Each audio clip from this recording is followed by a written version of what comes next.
आता इथून पुढं असं केलं की यांना जेला टाकू ना ही टोळी पुरी संपवतो आम्ही. जाऊ द्या, आता हे थोडे राजकीय त्याच्यात हस्तक्षेप झाला, अजेंडा राबवला गेला म्हणून त्यांनी 6 आरोपी केले, नाही तर याच्यातच 150 जण झाले असते.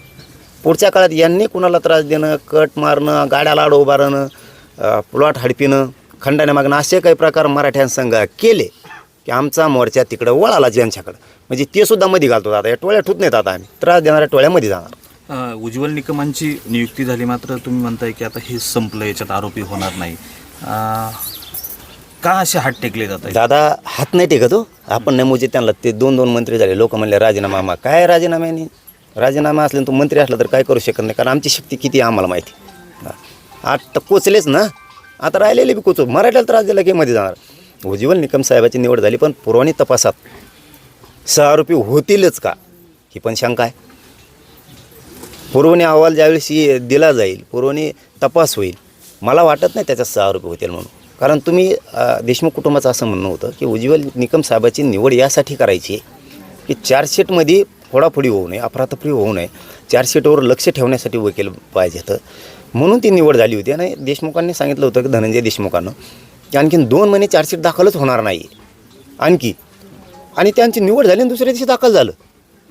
म्हणजे आता 6 आरोपी होणारच नाहीत.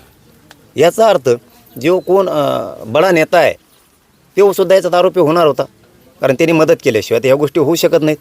वाचला किती हो, म्हणजे तुम्ही गुंड मित्र वाचवला, राजकीय मित्र वाचवला, तुम्ही बरोबर पद्धतशीरपणे त्याच्यात छुपा अजेंडा राजकीय चालवला आणि तुमचा मित्र वाचवला.